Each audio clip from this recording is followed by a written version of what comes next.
And there's Andrew Blythe who runs Safe House, but he's always running redlining, but no volume, and then it just starts flat, yeah. And I know what the tracks sound like. I've played the track and the bass. Right, so, then Paul, I'll just start off with the first question just to get a little bit conversation and stuff like that. Why don't you just speak a little bit about your life, some of the things that you've done, the places that you've been, stuff that's influenced your sound system and how you build it today. So, any places that you've been or any activities you've done throughout your life that have basically influenced what you do, why you're interested in sound system building and stuff like that. I know you're quite a well-travelled person. Yeah, well, I've always been interested in music from as long as I can remember, but I was always interested in technical stuff when I was a little kid, and magnets, bulbs and batteries and wires, and I remember I think I was about 7, and I said to my mum, I'm going to build an intercom system between my bedroom and my sister's bedroom so we can talk to each other, you know, down a wire. And I just thought you needed a battery, a microphone and a loudspeaker, which I connected it all up, and obviously it didn't work.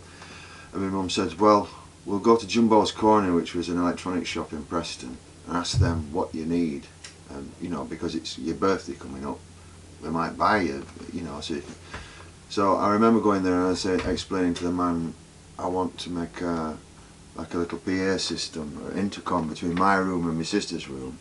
I've got these things. He said, oh no. I remember him saying, you need an amplifier. You're going to need an amplifier. And I looked at my mum and I said to this chap, what's an amplifier? He says, well, that takes the voice and the electrical signal that the voice makes and makes it a lot bigger so that it come out of the loudspeaker. And I said, well, how much are amplifiers? He says, well, it's going to be kind of difficult for you, but he says we've got these little cheap intercom systems that you use in offices, you know, and it's like one in one room and one in the other. It's got a battery in and a wire, and you push the button and speak into it, it comes out the other side.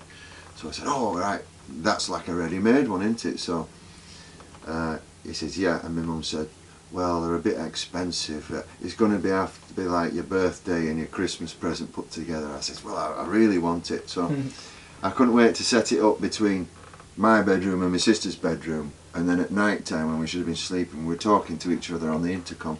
So that's my first involvement in PA system, right? You know, so however rudimentary it is. But I've always been interested in bass. When I used to go to the cinema when I was a kid, there's a big audience cinema in Preston, and when the credits were rolling at the end, I used to run down and put my back to what was the grill under the screen, where I could feel the bass on my back for the music, like if it's James Bond or something, you have Shirley Bassey out, pow pow. I'd be like, oh yeah, I'm loving it, loving the bass. And then my mum would go, come on Paul, come on, you know, got to go home now. Oh, yeah, wait for credits to finish.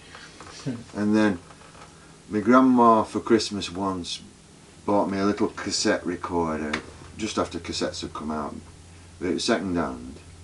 It was then push keys, and it was a cassette in the top. It had a little microphone, and I used to record the top 40 on the transistor radio on my cassette player with a microphone in front of the transistor radio. And I just recorded the music that I liked, and thinking back, it was all Motown, soul, and early reggae that got into the charts, like Israelites, Desmond Decker, and you know, popular ones. I wasn't really bothered about the rock music or anything like that. It was just them tunes, and when I was playing it back on the player, I used to put a book halfway over the speaker because it just seemed to sound more bassy. I wanted more. It was only a little 3-inch speaker, but I just liked the tone of the bass. I didn't realise it at the time, but I was, I suppose, obsessed with sound and bass and sound reproduction.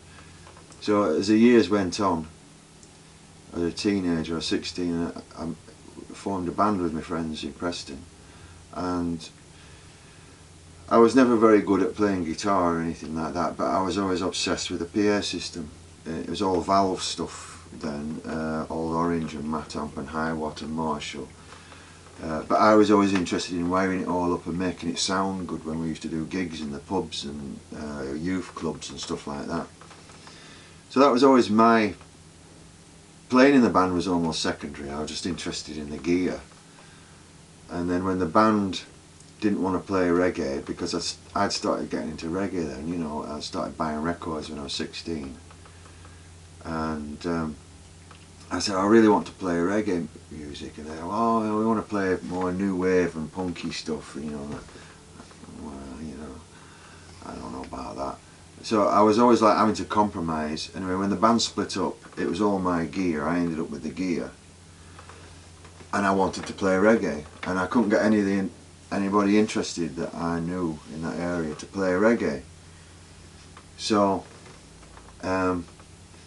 it kind of bounced around my head for a bit, and then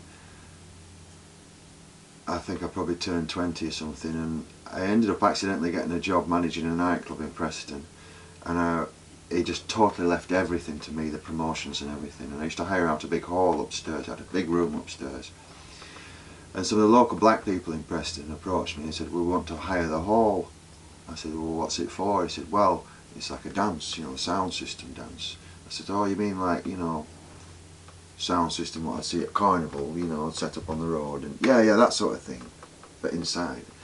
I said, well, yeah, cool, it's this much to hire, go ahead. And then the guy who organising it was a guy called Lonnie Rootsman and a guy called Felix, and they had a big reggae sound system. This is like the early 80s, about 82, 83 or something, called Rootsman, and they brought in all these speakers. It was a 70s sound system when they first played, but they're still playing it in the 80s.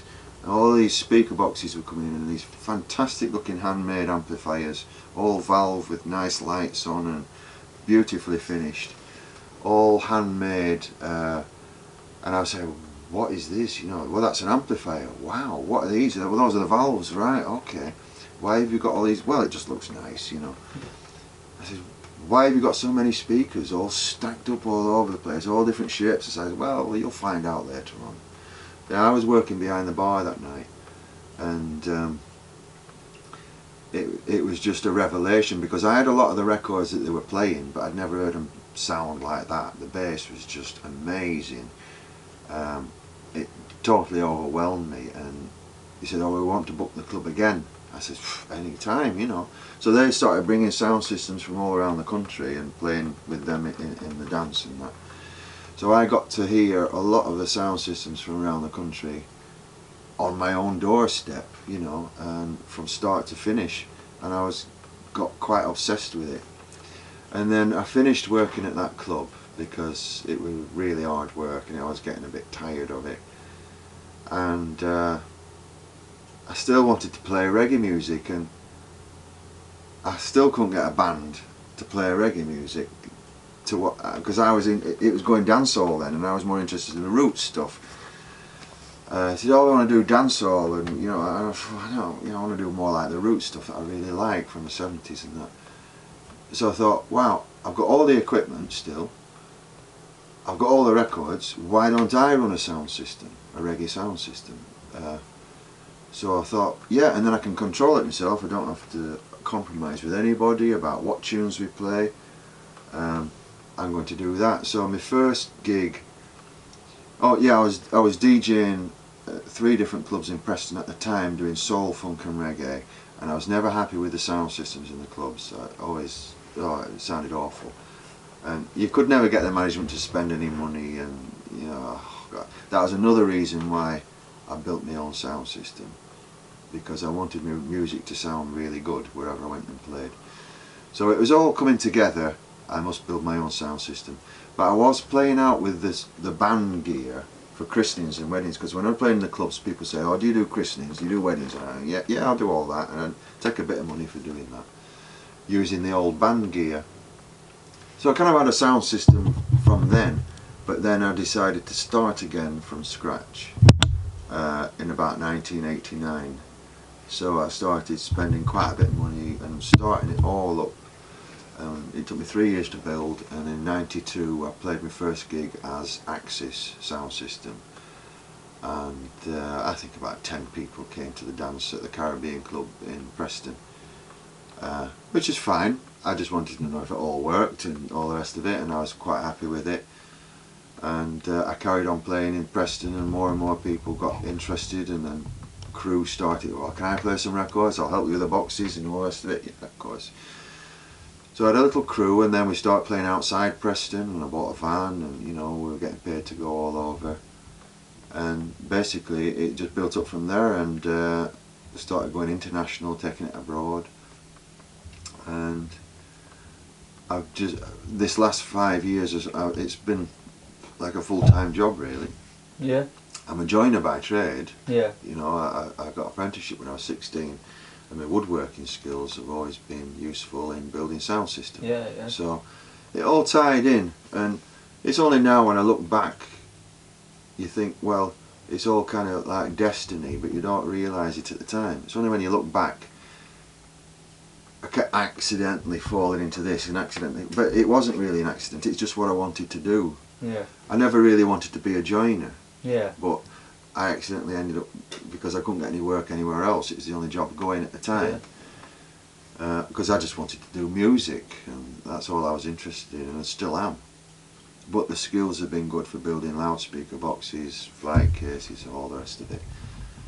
And the technical skills which I've learnt on the way, you know, good. I mean, it's my engineers designed this one, you know, but I'm assembling this one and getting to know how to build these things myself. Yeah. Because I really enjoy it, and you know, as you get older, you don't want to be.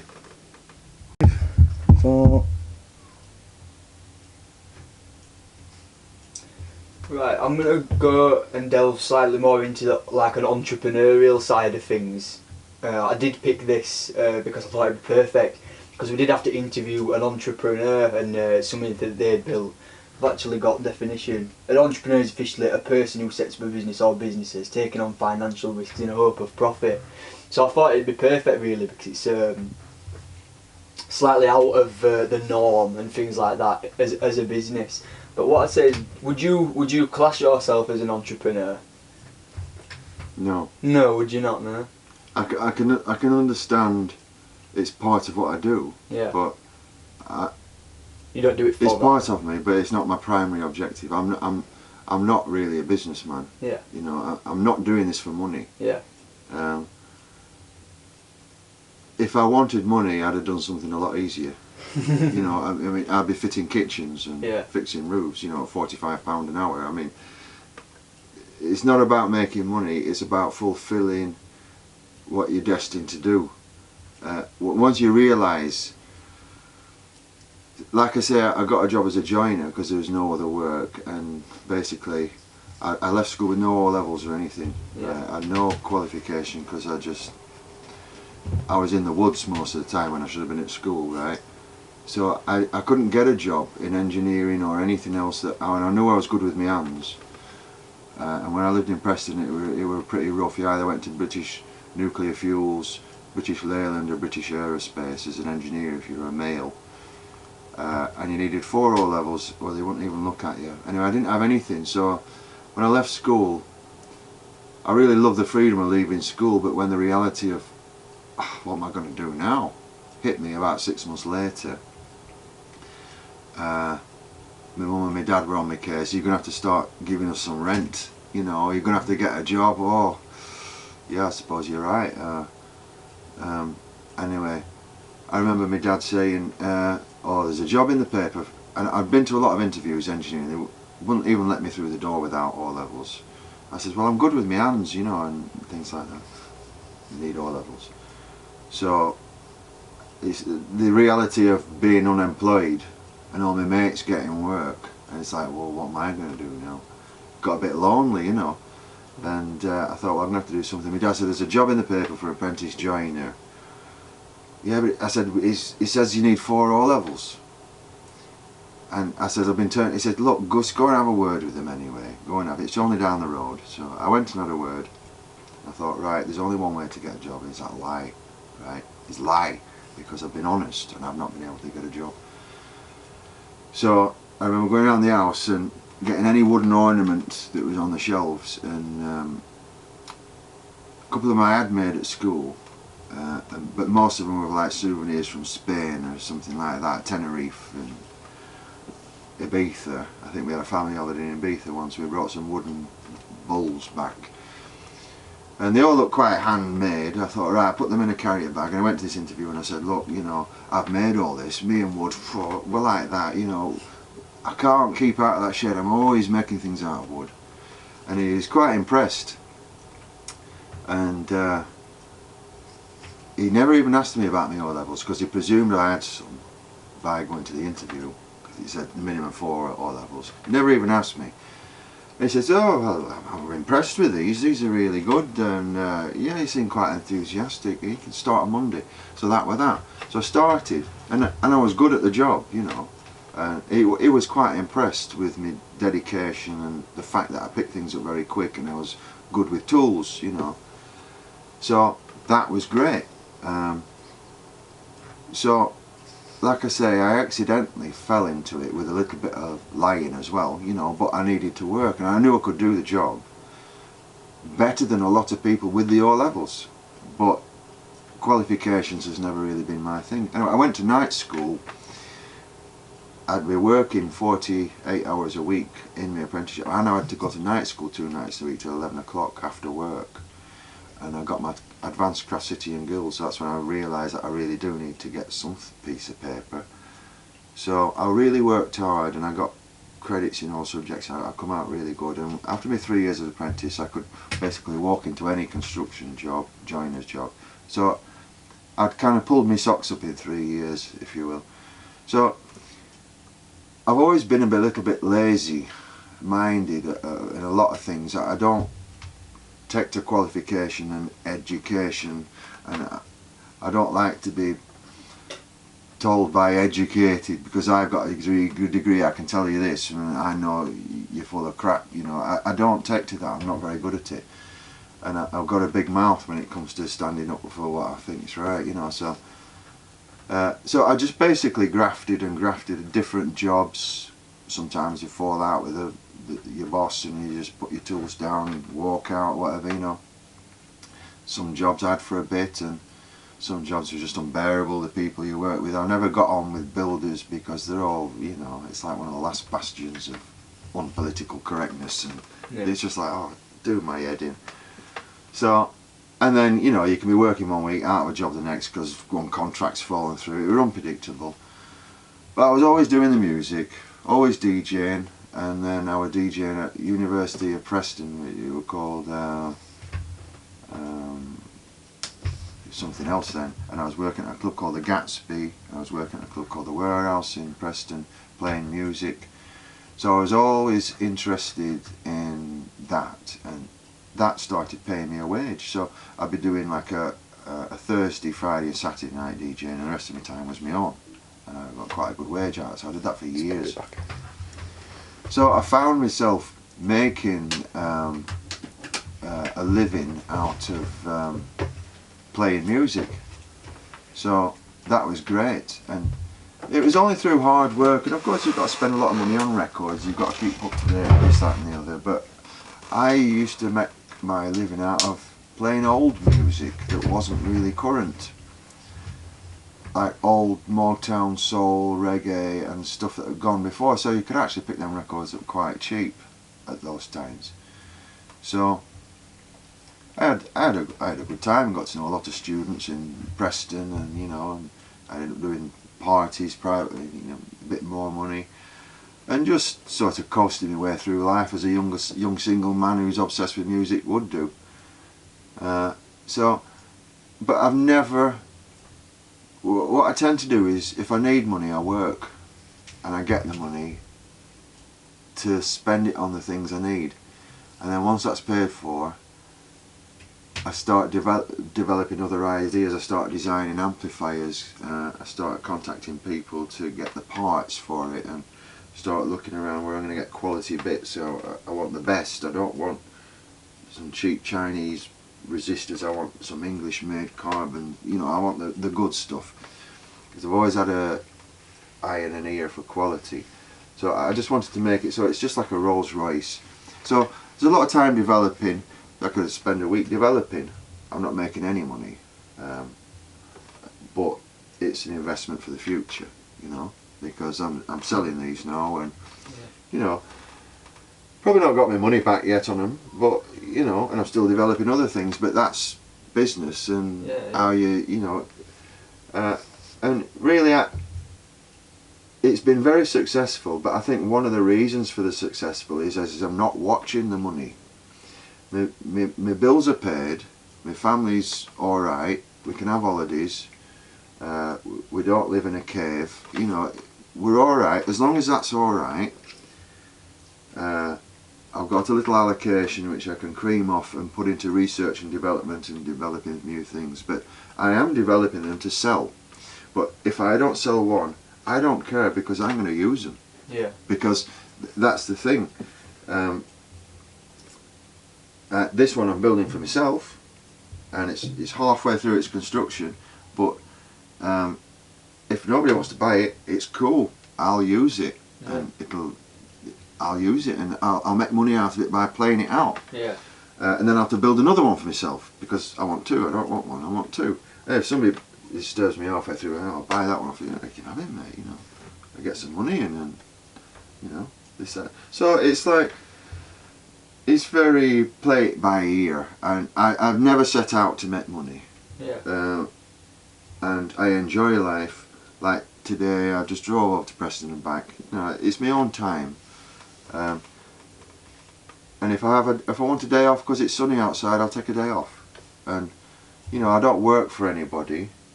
Like I say, as long as my bills are paid, that's all in the bag. You know, I think in a few more years I'll probably be making a little bit more money, so a bit more. You know, like I might be able to get a newer car that's not 25 years old. You know, or something like that. But it's not. My car's perfectly fine as it is. I fix it myself and it keeps on running. So I have very small expectations in life. I'm not greedy, you know. So I've never really been an entrepreneur. You could never call me an entrepreneur. Yeah. I've scrimped and scraped and worked my way through. But I like my time out. You know, I used to travel a lot as a single man. I'd have a job and I'd say, right, that's it, I've finished. I want to go travelling for 3 months or something like that, you know. And then I'd come back broke. I'd get another job. And you know, I'm fed up with this job now. I'm going to do that. So I just like doing different things, and I don't like working for anybody. So I found a way of working for myself. It's difficult sometimes, but you enjoy the glories when it's glorious.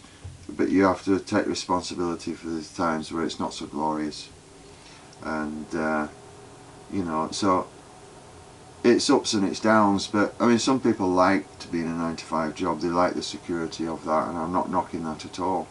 But that's never appealed to me, because that's all my days gone on something I don't want to do. You know, this is what I want to do. I could have earned a lot more money doing other things. So it's not about the money. It's about following your passion, and you know, as long as your belly's full, you know, your laundry's clean, your family's fed, and everything. That's my main thing. It's tough. It's tough sometimes, and there's certain things you have to do without. But like I say, if I keep on this path, maybe we can have them in a bit. And my boys are good, you know, my sons, and they're doing well at school, and like I say, all the bills are paid, so what more do you really need in life, you know? I'm not, you know, saying you don't need money. You do need money to keep going, but there's a point where you have to, you know, just say, well, hang on, it's not just about chasing the pound and losing your life, you know, it's about actually enjoying your life. Yeah. Because, you know, at the end of the day, we've only got one, haven't we? Yeah, definitely. Just a little summary of that question, would you say that, just little quick things like, say, yeah, I am successful and I am happy with the work that I do, you know what I mean? Well, it depends how you define successful, you know. Would you say that you're happy with the success you've got? Oh yeah. So you're happy with the success? 100%. Like I said in your previous question, I think once you realise what you're born to do, and I think everybody's born with a talent and a gift and a passion for something. Now, sometimes you can spend your whole life not realising what it is. And you may discover it when you're 70 years old. You think, I should have done this. I should have done that. Because looking back in my life, all the pointers were there. I always enjoyed doing this, and I always enjoyed being with those people who were interested in that. Like if you wanted to be a tree surgeon, or work in the woods, because you feel right in there, and you like making stuff out of wood, and you know, and you denied it because you were an accountant. You know, it's almost like a lie to yourself. You have certain indicators as you're growing up as to what you enjoy, and really those things is what you need to do with your life, because you will excel in those areas, because it's not just a job, it's a passion and a lifestyle and an ambition. It's more than a job, it's more than just a salary. So you will never, I am always waking up in the morning looking forward to coming around here and get my head in an amplifier, or if something got dropped at weekend when I was playing out the sound system, I'm looking forward to fixing it. I'm actually looking forward to it in my own time. I've got all my tools here, I've got all my backup, I've got all the advice I need from people that I know, and I'm actually looking forward to fixing up something that's broken, because it's part of the bigger picture of what I do, and I like to understand every aspect of what I do, from how the amplifier works to how a record goes down with people. I study people when I'm DJing. I study people, and I read different people. I read groups of people. Are they entertained? Are they looking a bit bored? They've had enough of their type of music. They're, you know, I need to entertain them over there. Oh, now there's a new crowd just come in. What do they look like? They look like they're going to like a bit of that. Okay, I'll touch on a bit of that. So bring them up to scratch, and when they've been brought up, I'll concentrate on this group. It's constantly, it's a psychological exchange, and people, I mean, when I am DJing, playing sound system and that, I'm not the most sociable person, because people think, oh, you're just putting records on. You're not. You're striking a balance with people, and that is a craft in itself. And a lot of people don't realise that craft, and yeah, of course they don't realise it, because they're not from that, and that.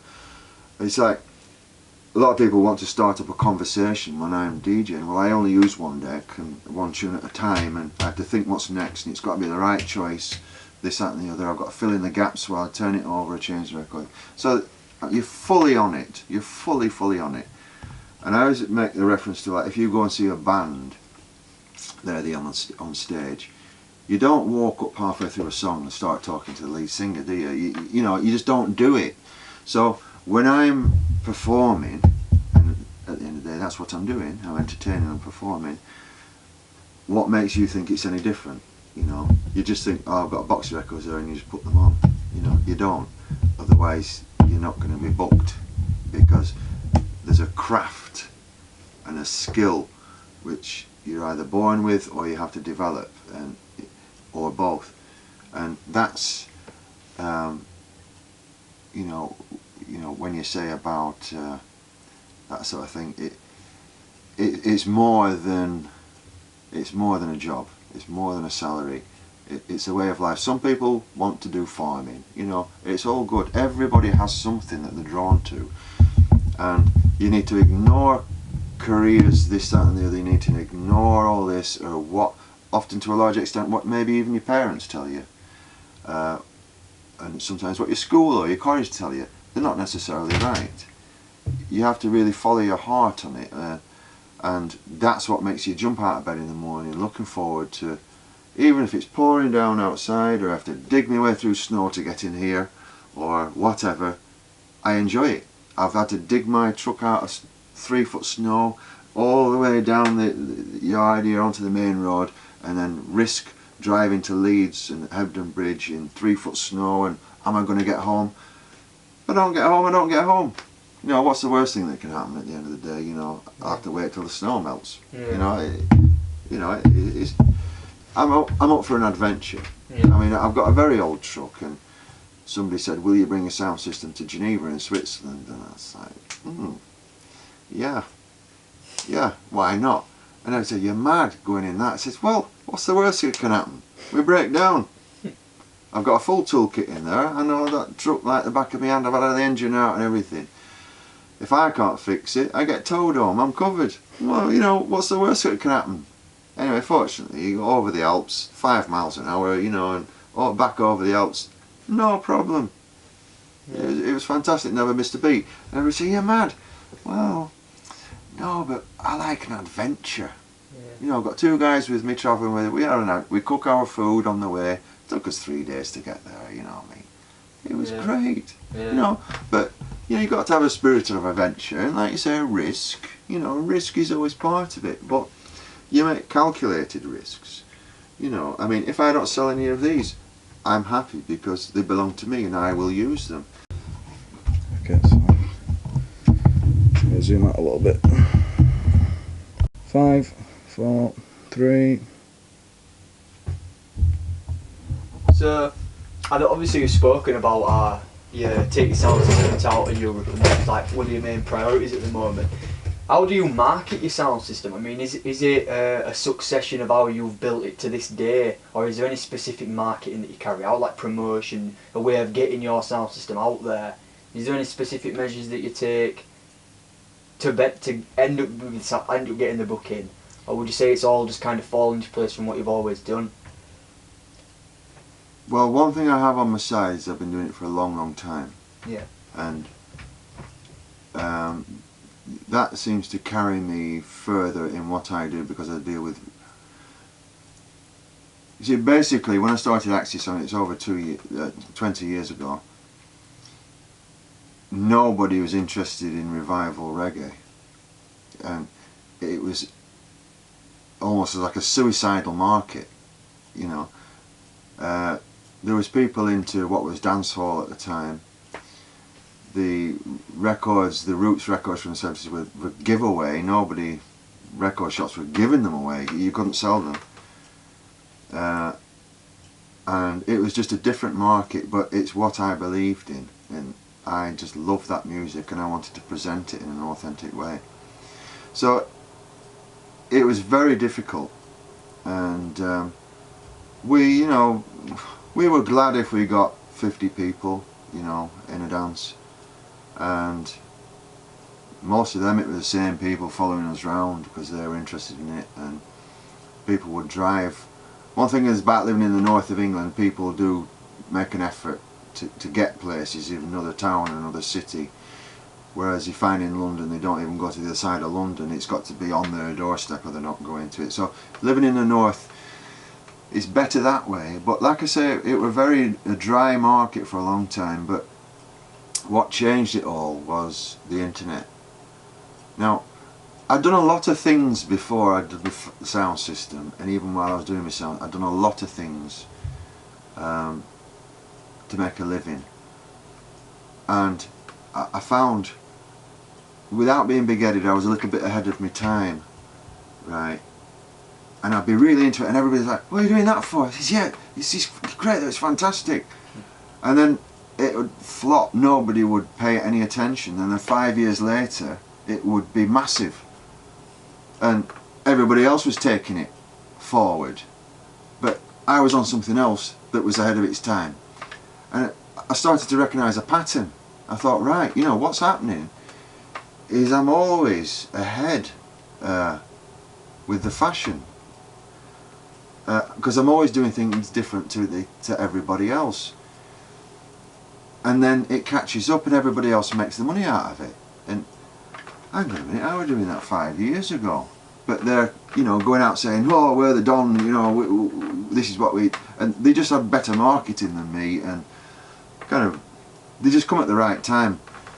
And I noticed it was a pattern.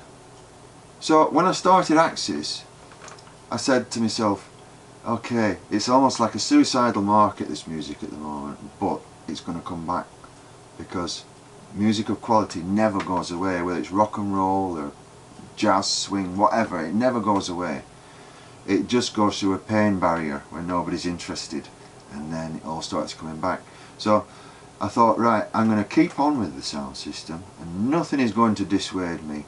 And people say, "You're mad, you know, why do you do all this work and spend all this money and there's nobody coming to your dances, you're not making any money?" Yeah, I'm going to carry on doing it. I'm going to carry on, because I've noticed a pattern. It comes round again, and when it comes round again, I want to be ready, you know, not starting to build a sound system or looking to buy records. I need my sound system ready, the records. And when the internet happened,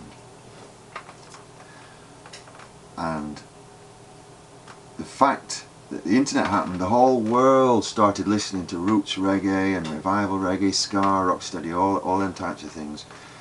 And thinking, wow, this is great. I didn't know Jamaica. I thought it was all that ragga ragga, you know. This is a really good heritage of music, you know. It's got jazz in there, it's got blues in there, mento, Latin, African. It's got all them. It's a fascinating heritage of music.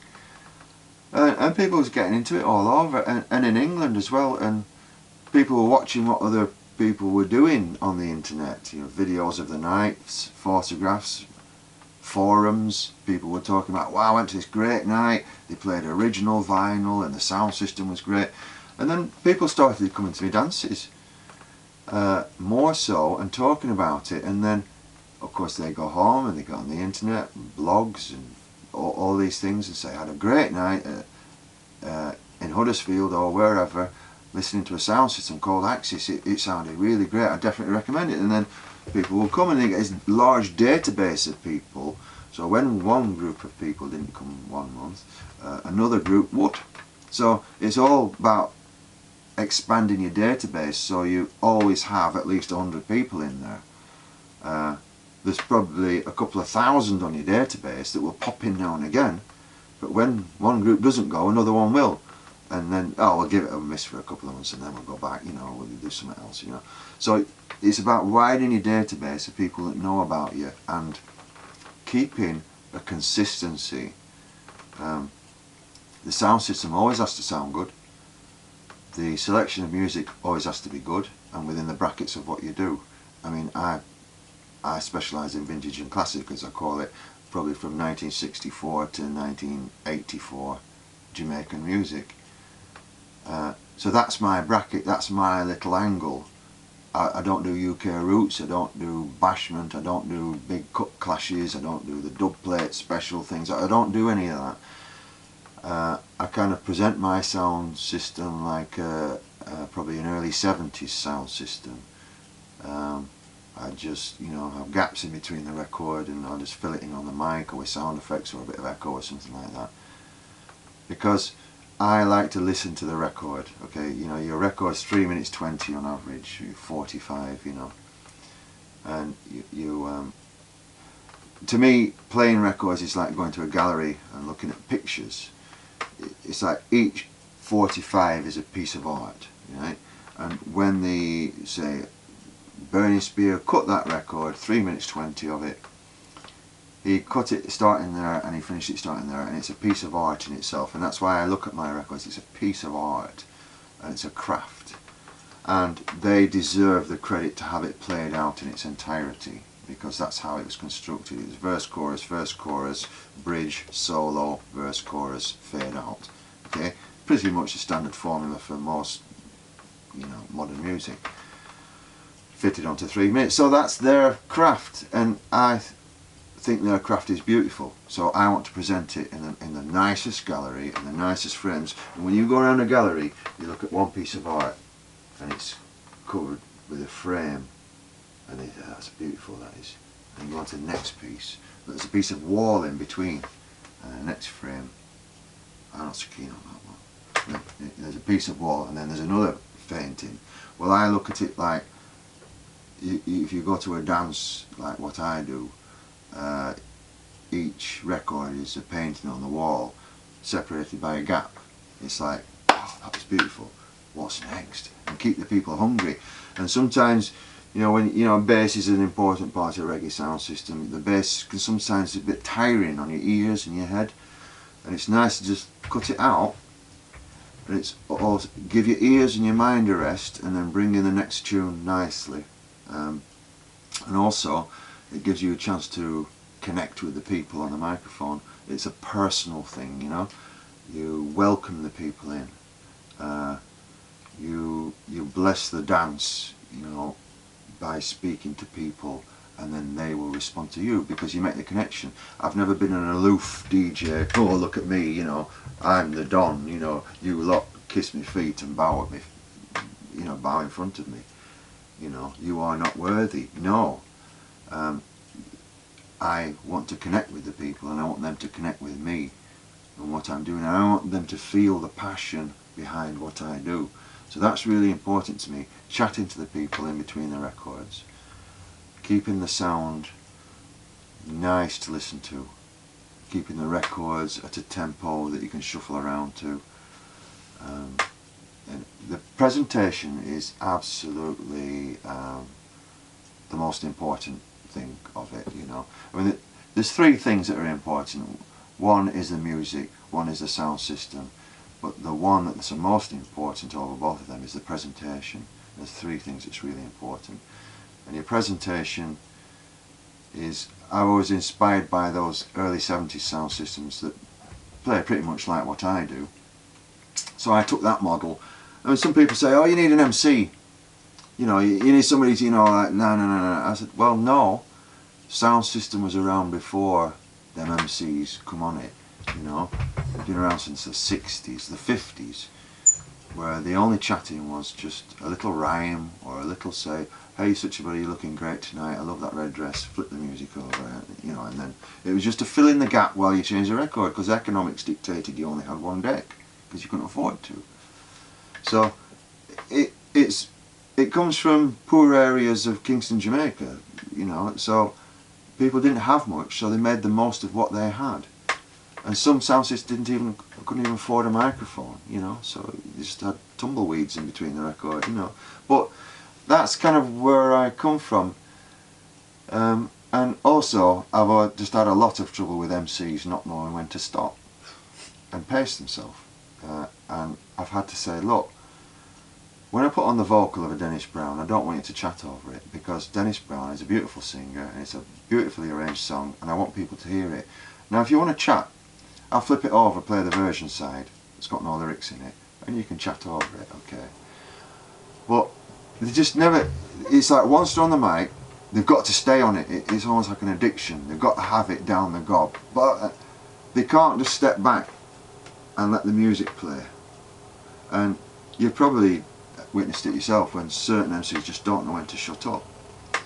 So, okay, you know, they're in the dancing out, I'm thinking, you need to just draw back a bit and let the music play, and then just interject when it's right. But getting that pacing right is really, really difficult. Some of the masters like U-Roy and I-Roy back in the day were masters of it. They complemented the music, they didn't override it, right? And that's what I like, but I've never been able to find an MC that can chat like I-Roy or U-Roy and understand the pacing of the music. So I just thought, you know what, I'm sick of trying people, because when you say to him, look, just ease back on the microphone, what are you talking about, man? Yeah. I was like, don't take it personal. No, I've been doing this for 25 years. And I said, yeah, I know, but you just need to they just take it wrong, you know, because there's a lot of ego involved, this and that, and I just can't be bothered with it. So I just thought, you know what, I'll just do it myself. I'll just handle it all myself. I'm a lone ranger, you know, and I probably always will be. I tried working with teams, and I've got a great crew. I mean, I've just come back from London, and the crew are fantastic, you know. Walk in the venue, by the time I've finished dealing with the management about arranging this, that and the other, the boxes are stacked up, everything's there, all I have to do is walk over and put the wires in where it needs to be. And then at the end of the night, when I'm just, oh yeah, that was a great night, Paul, shaking me hand, oh yeah, see you later, turn around, the boxes are in the van, ready to go home. What a fantastic crew, and they know I operate on my own, and they just sit back and watch it, enjoy it, but that's the way it is. I mean, I would like to say sometimes, oh, play some records, but sometimes they're not really ready to entertain the people. And you see, I'm very, very conscious about quality. Very, very. If somebody walks into my dance and the quality isn't there, they might think. We're thinking maybe we just talk about your crew for a little bit, and then there's like one more question I've got, and then Nolan can fire some questions if he's got any that he needs. So is it all go? Yeah. So If you want to just talk a little bit about, I know you mentioned about your crew that you work alongside, how much involvement do they have with the sound system? I know you are quite particular in the sense that you like to do things your own way. So what would you say is the involvement of the crew that you...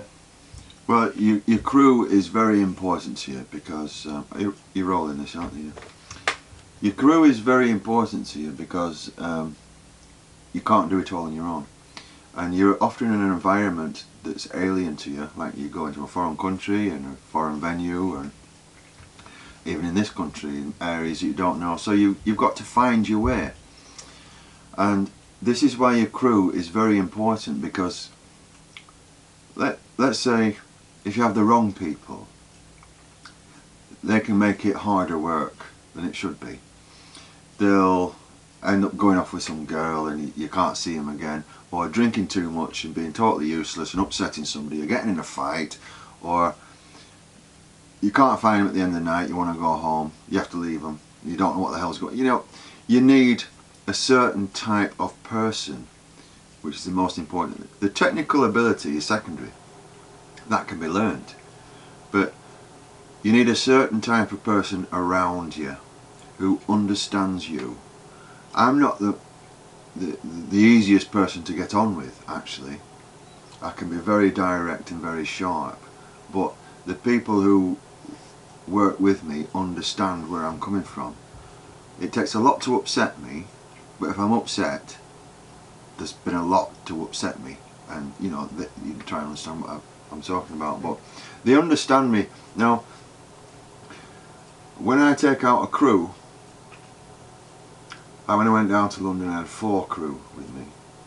Each one of them is a sound man in various degrees. I've got Geronimo, who's in his early 20s, and I've known him since he was 16, and he was inspired by my sound system and wanted to build his own, and I've helped him every step of the way. He has Apache Hi-Fi. He's based Keighley way.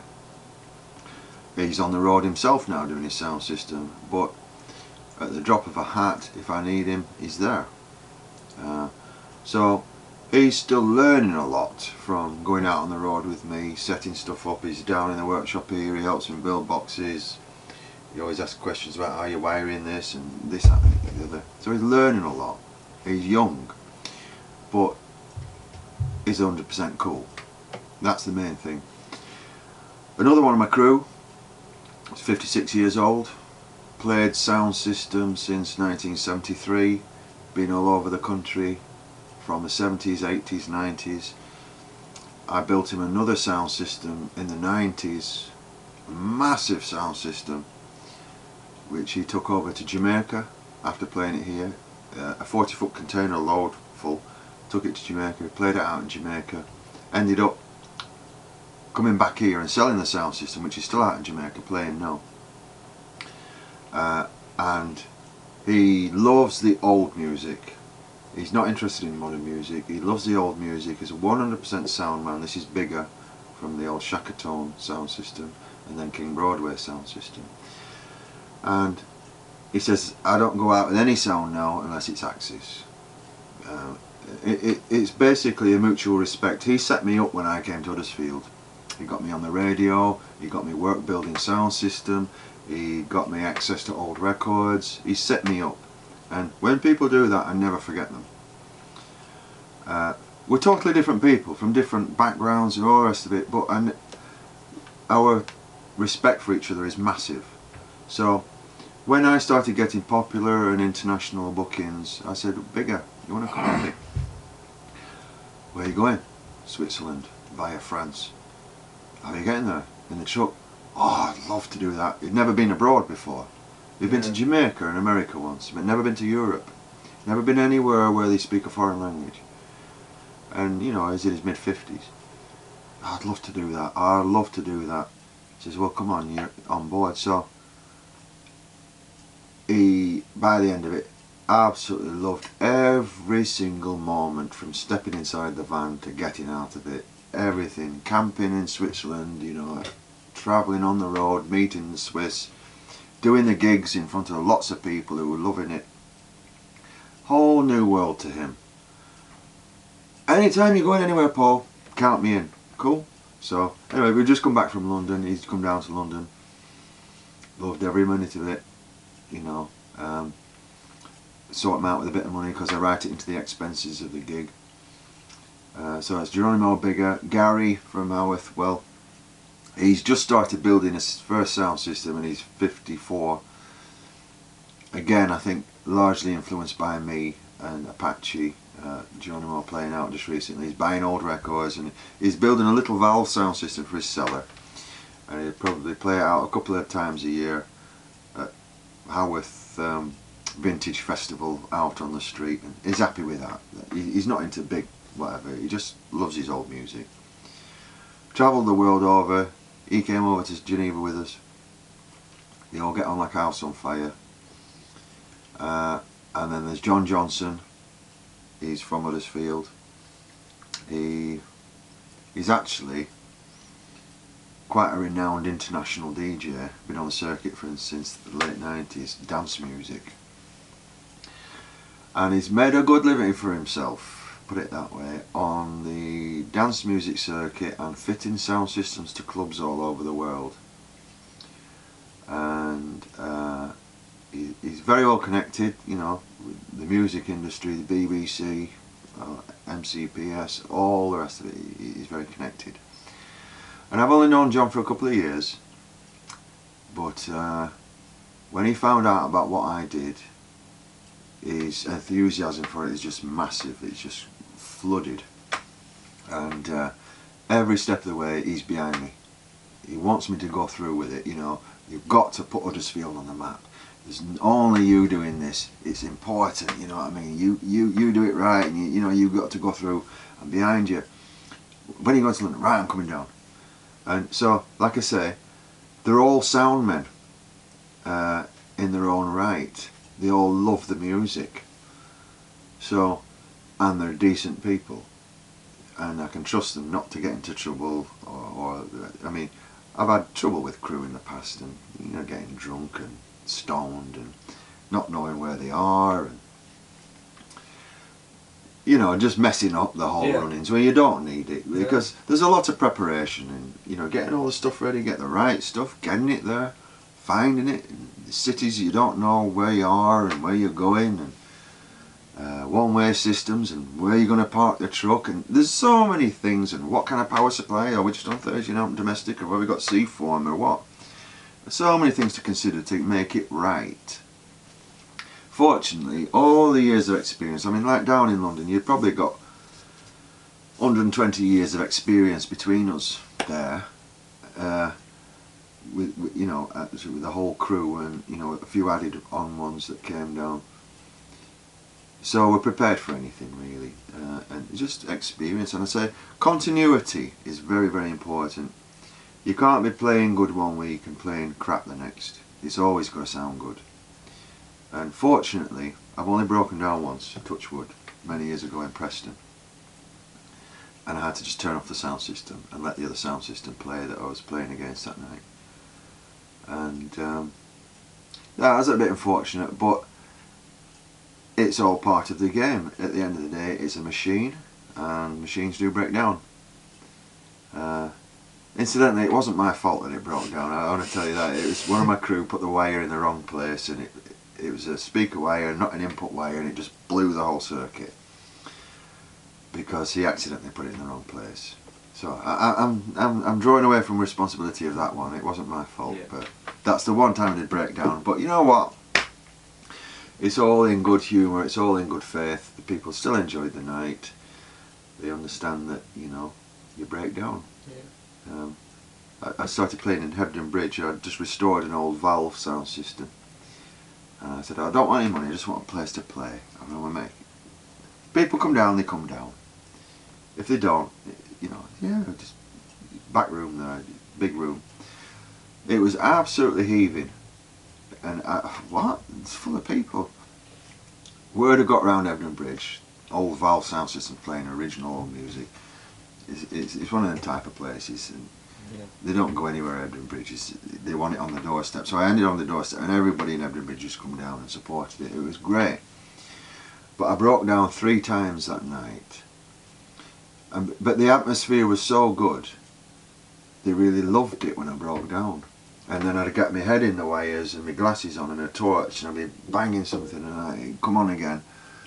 And I'd, wait, you know, it's back on, and they'd be dancing, and then it'd go off again. And it went, whoa! Oh, and it was a real icebreaker because it was fun. They hadn't paid to come in, and it was something different. They knew it was an old banger of a machine which I was trying to restore. So it was all part of the fun, and then it'd break down, oh, and it start it up, wait, break, oh, it's right. And everybody was just laughing about it. And my mate would say, you need to break down more often. It's a brilliant atmosphere, you know what I mean?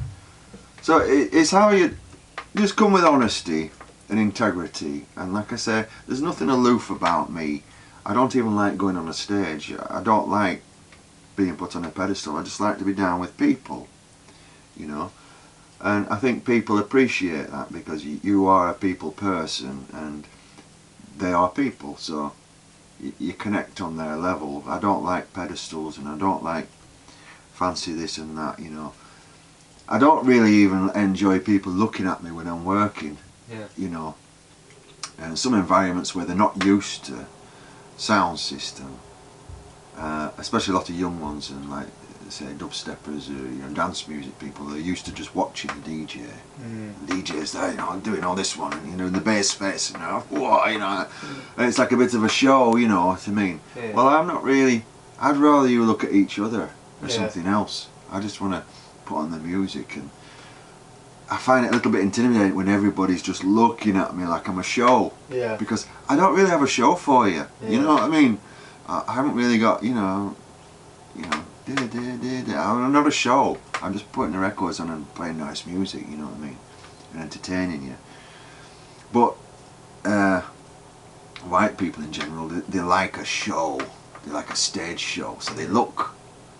Whereas if you play in front of black people, they're just mingling amongst themselves. They don't pay you much attention. Which is kind of like that. But it's just different areas you play, and you go down differently amongst different people. And like in London, a lot of foreign people never heard sound system before. They were overwhelmed with the bass and the sound and the music and everything. And it's great because I remember hearing my first sound system when I was young, and that pulled me in. And I know that I've gone away from that gig in London and then gone in and said, oh, I must try and find some of that music he played, you know, or I want to build a sound system.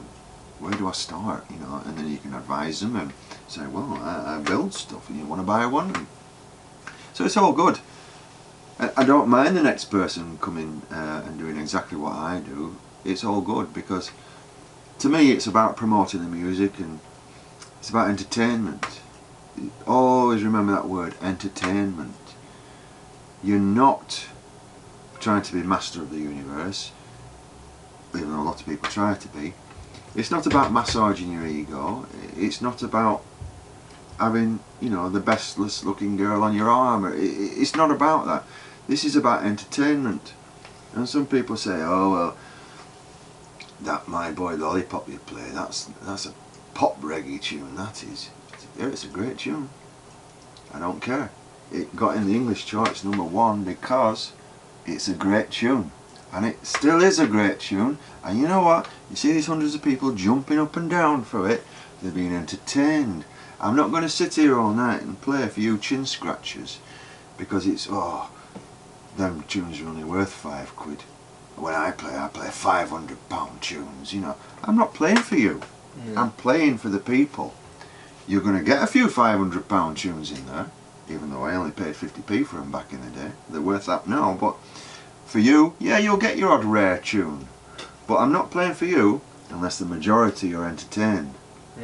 Because if I just play for you all night, they'll be bored, stupid, and then just walk out. Because they're not interested in your rare tune. It's only rare because it didn't sell well. And it didn't sell well because it's a rubbish tune. Now try and get that into your head, alright? Yeah, but it's all about... But they're collectors and not selectors, you see. I call them chin scratchers, them that sit there all night, don't dance. Just like, you can see them talking amongst themselves. yeah, I wonder if he's got this unoriginal Prince Buster voice of the people, or he's playing this on repress for £2.50, you know. And they're like, they're looking, you know, and go, what? He's got it on original voice of the people. He must have paid some serious money for that. No, I didn't. I spent months in Jamaica, travelling all over the hills, all these bars, a little sound system. Every little bar, every 100 yards, any road in Jamaica got a little sound system. Got any old records? No, mate, no. Have you got any old records? No, mate, no, mate. Have you got any old? Well, I've got a few in the back. Let me have a look.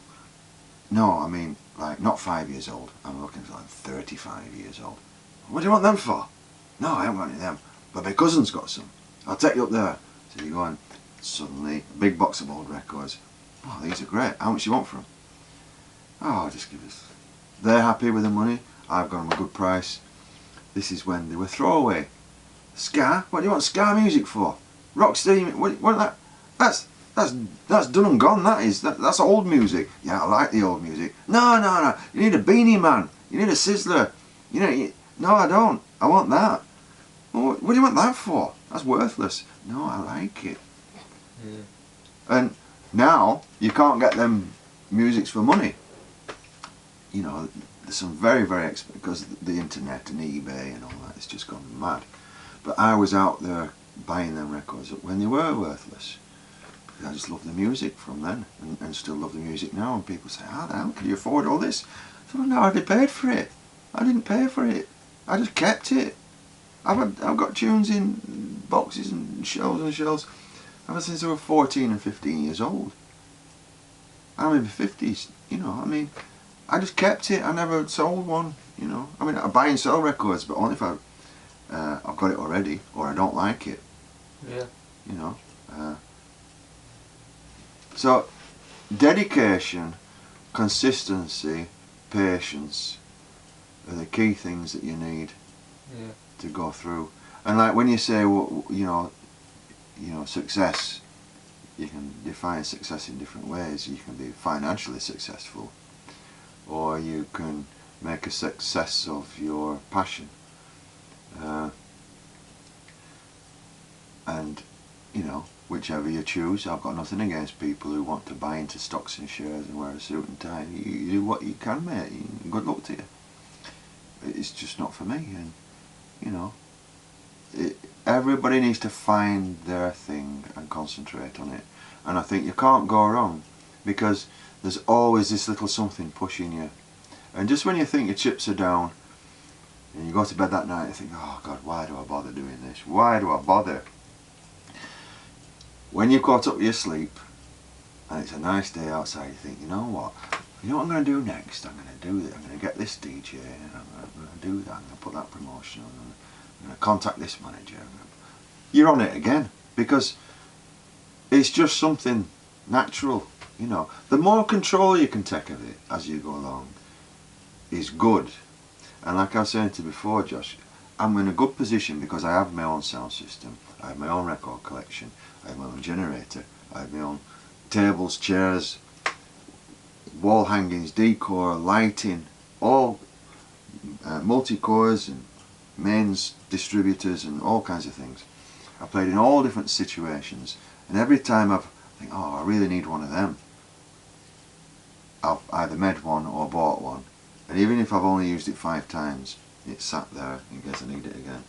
I've just collected. I don't like hiring stuff, and I don't like renting it. I don't like losing deposits on stuff because you dropped it. I'd rather sit and earn the money and then go and buy it. I don't want to get it into debt over it. I don't want to do anything like that. If I can't afford it, I can't have it. So, not borrowing any money and just being patient. Okay, looks like I'm going to have to fit a couple of kitchens before I can buy that new preamp. Okay, I'll go and fit a couple of kitchens, you know. If it's money I want, I can go out and get it like that. It's not a problem. But the 2 weeks you spend fitting them kitchens is 2 weeks away from what you really want to do. So you've got to juggle it, you know.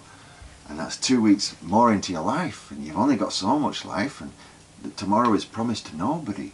So it's a juggle between what you want to do, and at the end of the day it's an investment. Like I say, when I'm paying pence for tunes, which are worth hundreds of quid now. They're an investment, you know. When I'm gone, it's my sons. If you can either pick up this whole lot and play it yourself, you're well armed with the music, you've grown up watching me do it, you know exactly what to do. Go out and do it. And if you're not interested in it, sell it. And if you want to make canoes, sell it and get all the stuff you need to make canoes and get a nice little workshop and get yourself going. It's no good to me when I'm dead. So, you know, don't get too sentimental about it. It's Dad's old records. Just sell it and go through with what you, because you might not be born with the gene that's attracted to this, you know. I mean, they are actually interested in music. But I never coerce them into doing this, because people have to make their own natural choices and find out what they want to do. Now, if I can help them do that, if it is involved in what I do, fine. If it isn't, fine. We'll find a way of finding out what you're good at and what you want to do, and find a way of making you go through and do it. And I think it should be the same for everybody. Everybody. And I wasn't necessarily encouraged to do this from my mum and dad. This was all considered a waste of time. Music, waste of time. Just stick to the joinery. You have your own van, your own business one day. It's like, oh God, I really don't want to do that. And I've done a lot of the things, but I'll always come back to this. And now, I mean, Dad's gone, but my mum, it's like, well, you were right, weren't you, Paul? You know, you've stuck at it, haven't you? And now you make a living out of it, and you've got some good investments. Your house is paid for, and your boys are good, and you look after your family, and you know, you just keep your head down and you do what you do, and credit to you. But even then, you know, back then, it was like, oh no, what are you wasting your time doing that for? You know, it's, oh God, he's obsessed with music, he can't focus on anything because of his music. Well, hang on a minute, maybe I should be focusing on the music, you know. I mean, but that was when I was growing up. It was different, you see. You didn't have options. You just went into engineering, you see, because that's the only work there was if you were a lad. So it's different now. Internet, that's opened up a lot of things in life now. Options, education is a lot different than what it used to be. I mean, basically I failed at school, but I have no regrets at all in my life, you know. There's certain things I would have done differently, but people say, have you got regrets? No, I don't have any regrets, you know. I maybe regret not starting the sound system sooner and taking bad advice, saying, oh no, you're not going to, you know. I'd like to have done it 10 years earlier, and then I've been 10 years further on than what I am now. But it's not a regret, because I've done well. Yeah. I've done well. You never know, a different path could have led you to a different place. Of course. Yeah. I still feel I have my integrity intact. People know they can trust me, and I know the people that I can trust, and those are the people I deal with. And you know, you start to develop a sixth sense of, I'm not feeling that person, you know what I mean? Yeah, I don't think I want to do business with them. And it turns out the next person got the job and it all went tits up. So yeah, your instincts were right. You know, there's certain people you just think, yeah, it's right, and you learn to trust your instincts. If it don't feel right, it probably isn't.